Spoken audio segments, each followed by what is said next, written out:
Hi, welcome to Checking In with Amy. I'm delighted to see you again. I want to tell you a little bit about the Elder Service Plan. It's a program for all-inclusive care for the elderly, and by that I mean people who are 55 years of age and older who need help in their home.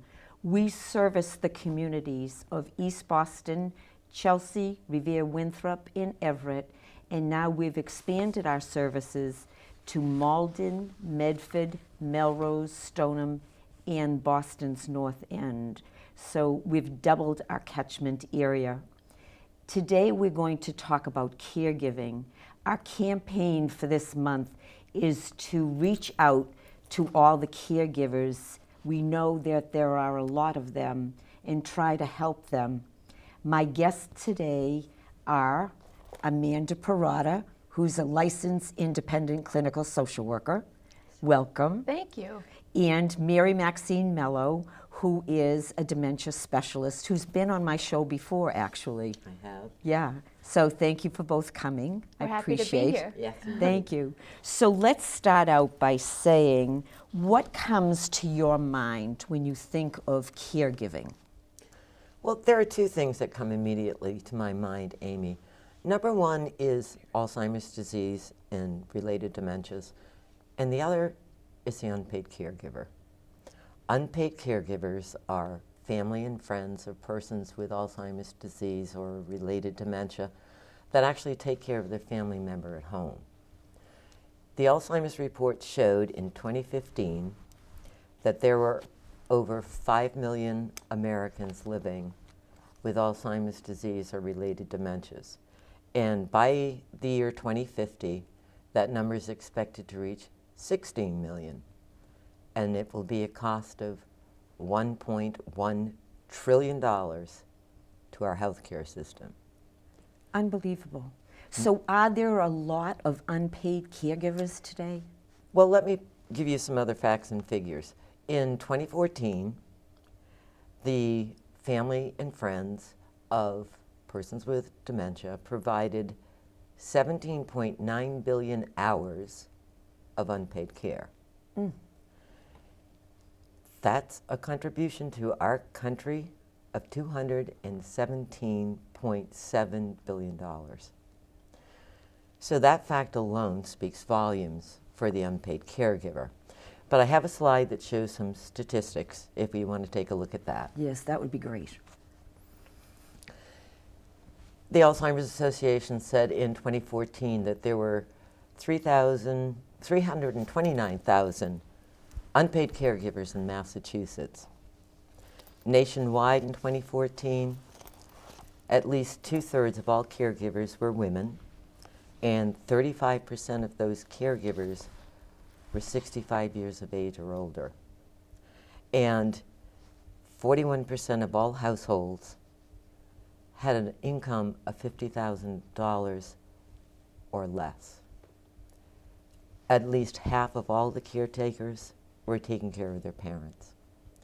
And they estimate that about 250,000 young children and young adults between the ages of 8 and 18 help to provide care in some way.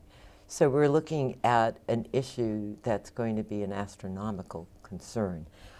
People who are caretakers have reported high levels of stress, emotional stress. They have 40% of them suffer from depression due to the physical and emotional stress of caregiving. And in 2014, the caregivers spent $9.7 billion on healthcare costs of their own. So, from my point of view, is there a way for people to identify what the signs and symptoms are of this stress that comes out? Yeah, Amy, there are some signs and clues that let us know caregivers are feeling stressed or overburdened. And initially, we often see denial about the disease or the effects that it has on the person who's been diagnosed. Often the thinking is, well, I know mom's going to get better. And as the disease progresses, we can see a combination of the following symptoms, which are listed on the next slide. We can see anger at the person who's been diagnosed, anger that no cure exists, or that people just don't understand what's happening. We also can see caregivers socially withdraw from friends and activities that once brought them pleasure. We can see anxiety about having to face another day or what the future might look like. Often the thoughts can be, well, what am I going to do when mom needs more help than what I can provide? I think that the future can look so bleak and worrisome just due to the trajectory of the disease. Like Mary had talked about, we often see depression that can really break one's spirits and affect one's ability to cope. We can often see exhaustion that makes it nearly impossible to complete any necessary daily tasks. We can often see sleeplessness caused by a never-ending list of concerns, such as what if dad wanders out of the house or falls and hurts himself. We also can see irritability that leads to moodiness and can trigger negative responses and actions, a lack of concentration that makes it nearly difficult to perform any familiar tasks like forgetting about appointments, and health problems that really begin to take a mental and physical toll on the caregiver. That's a long list. It is, I know. And I'm concerned that these problems don't go away on their own. Like, what are we going to do about it? So my next question would be, what can caregivers do to manage this stress? Well, it's interesting you should say that, because the Alzheimer's Association provides a list to give people some idea of what they should be looking at in order to manage their stress. And we can show those items on the next slide. At the top of it is find time for yourself. I think caregivers today, it's so difficult to do that they forget about themselves. And they could utilize respite care. It doesn't necessarily have to be in a SNF. A skilled nursing facility? Correct. Yes. It could be a family member who comes every Tuesday, gives you 3 hours of time to go down to the senior center to play bridge.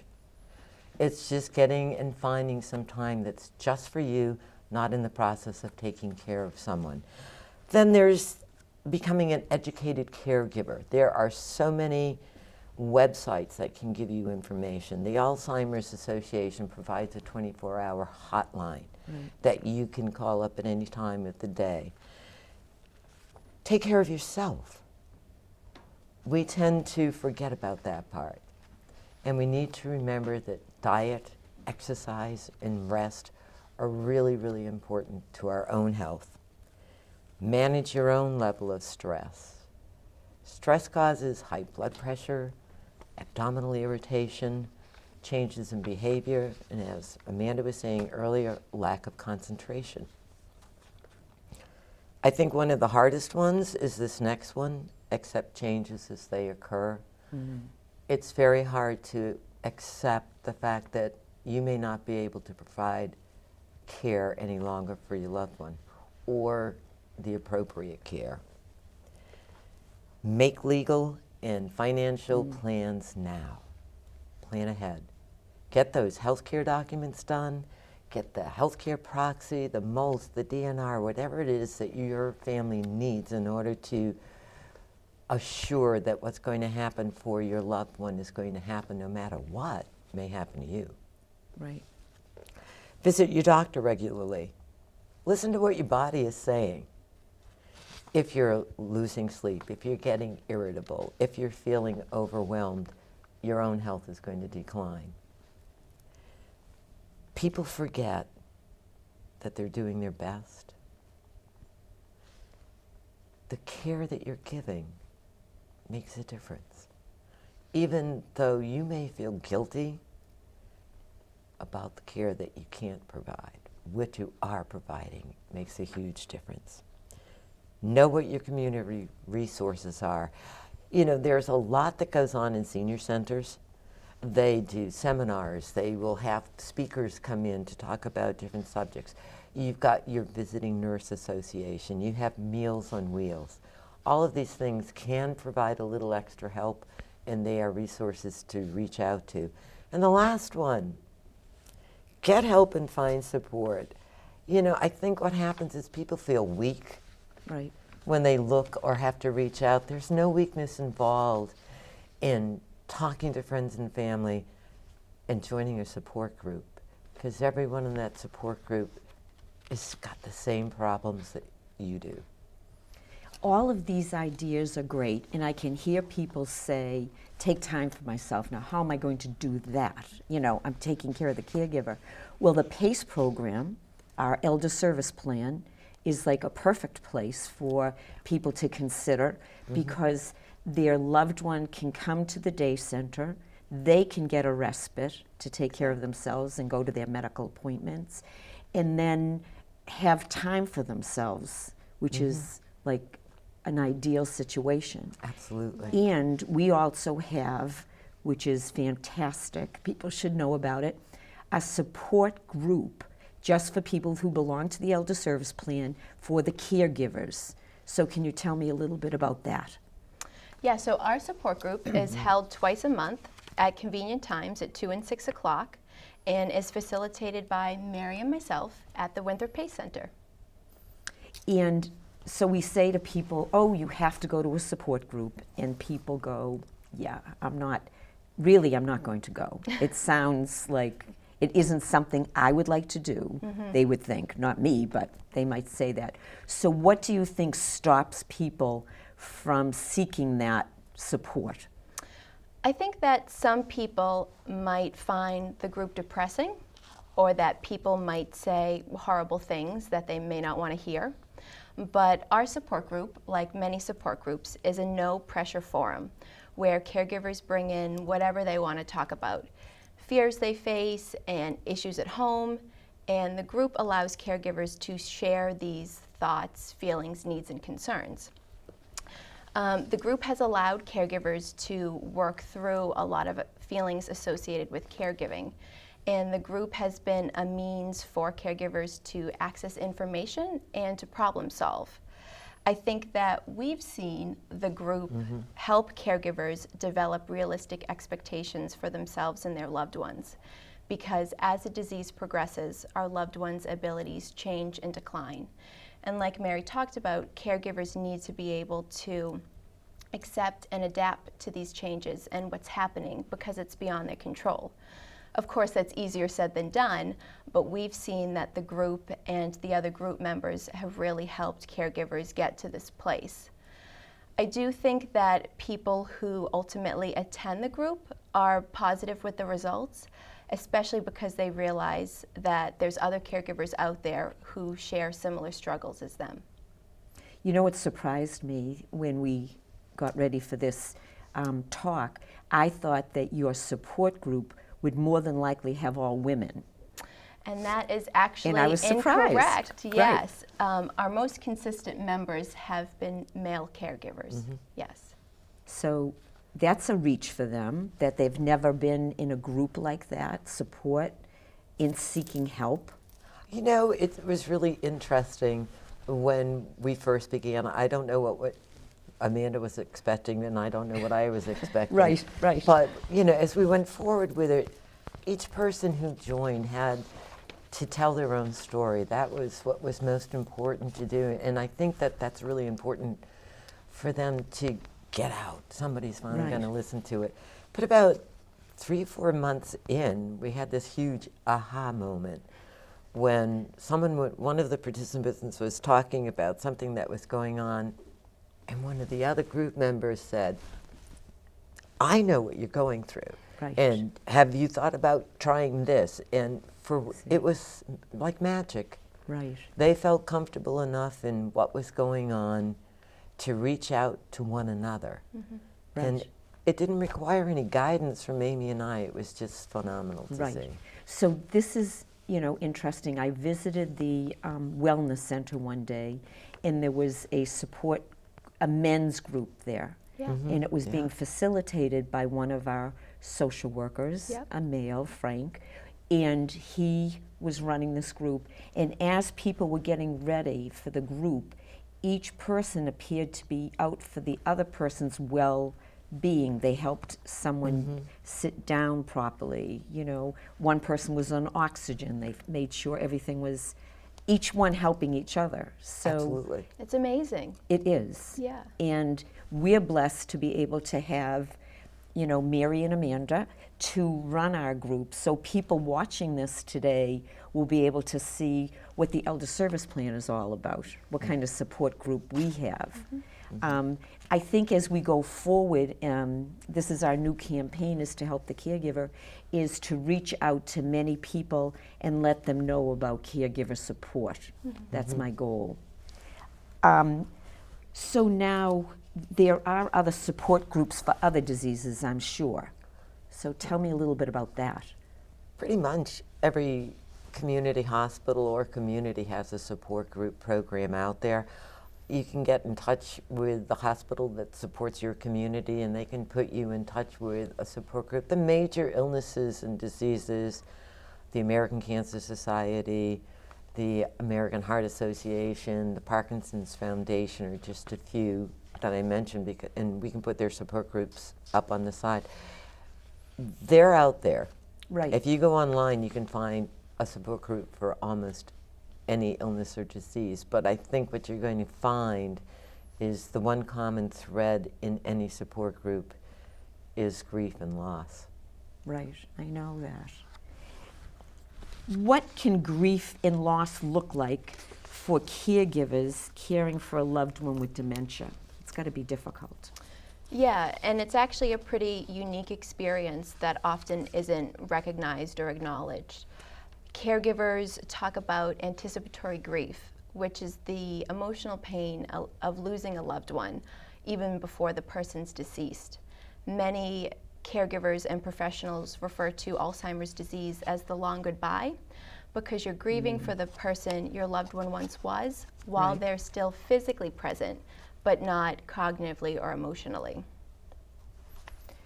And have you felt over the years that your ability to help in that support group has made a difference in their lives? Definitely, definitely. And I think that there's, you know, caregivers need to find healthy ways to cope. So how do you do that? Right, so how do we deal with grief and loss? Well, it's important to face your feelings. It's common to feel sad, angry, frustrated, guilty throughout the whole course of the disease. So what's helpful is to talk to someone, whether that be close family and friends or a professional. Like we've talked about, join a support group. It allows caregivers to talk amongst one another and see that others are experiencing similar circumstances, which, as we've seen, has been really powerful and helpful. Since we often see caregivers give up enjoyable activities and companionships, it's great to schedule the time for friends and activities you enjoy, because by taking a step back from your caregiving responsibilities, it may help to relieve some of your stress and grief while strengthening your support networks. We also have to know that not everyone is going to understand your grief. Right. You know, we commonly associate grief with the death of someone, and we may not know that it's possible for you to grieve for the person with a progressive cognitive illness. Right. And you need to prepare yourself for what you're going to experience. And you're going to experience loss, and it's not going to be one time. It's going to be over and over again. You experience that loss and grief when your loved one can no longer communicate verbally. You experience it again when they don't remember who you are. And you experience it again when their functional skills are going downhill. And this continues and continues. But what we have to keep in mind is we need to accept and acknowledge those feelings. Right. Because they're all a part of the grieving process, and it's normal to grieve.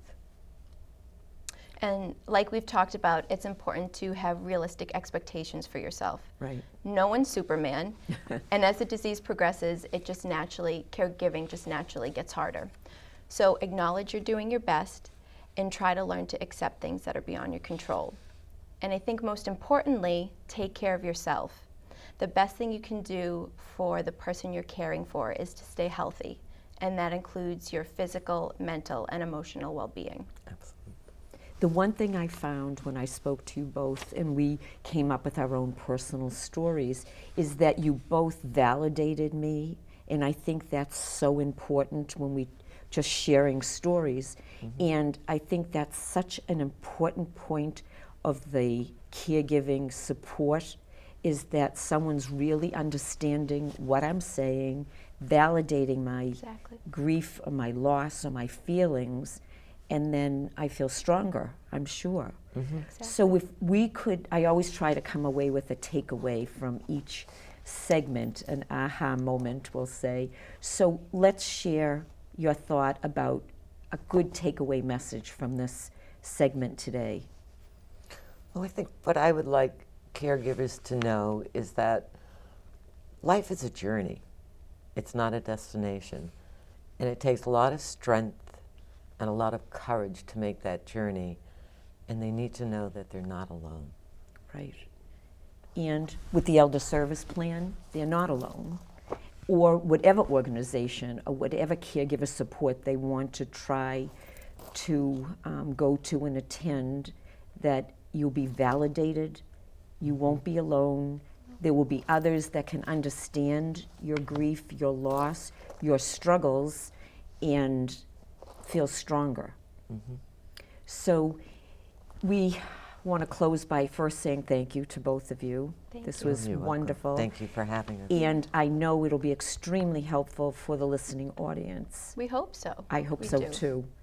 So if you would like at any time to get more information about our programs, please feel free to call us at 617-568-6377.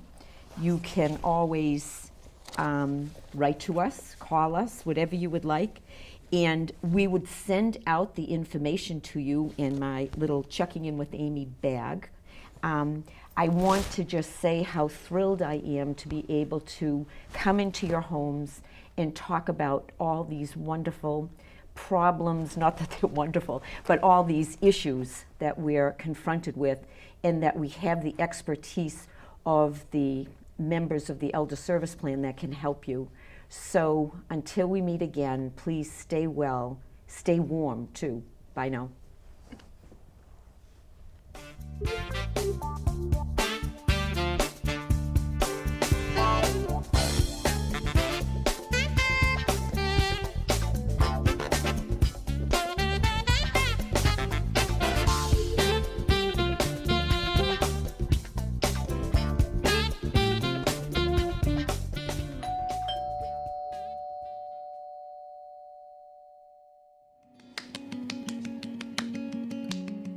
My parents were always very independent. They always seemed to take care of each other. My dad met my mom when she was 13 and he was 15, so they got a lot of practice.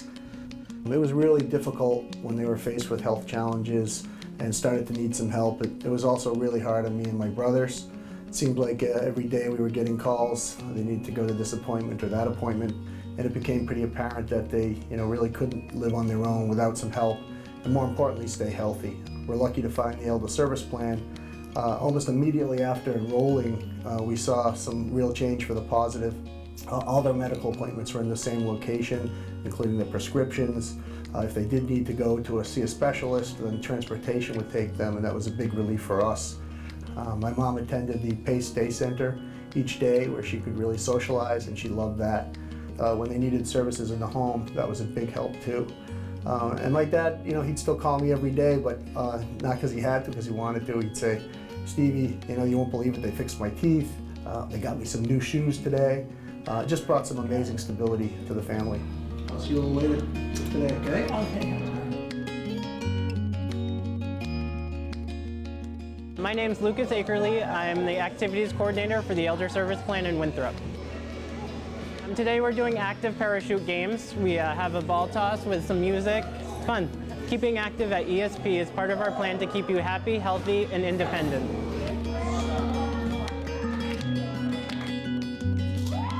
Our mission at the Elder Service Plan is to keep our participants living safely in the community.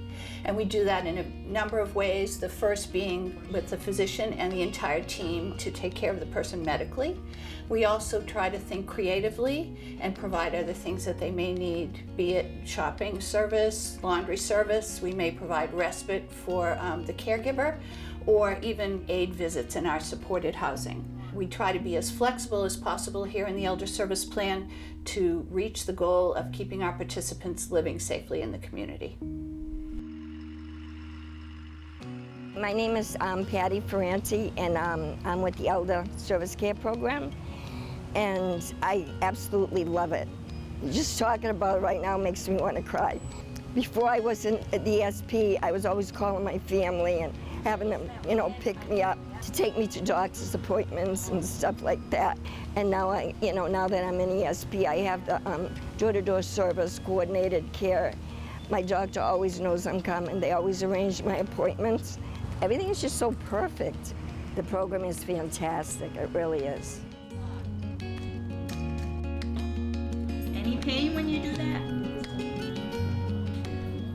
As a physical therapist in the Elder Service Plan, a big part of my job is to help people keep up with their strength and balance.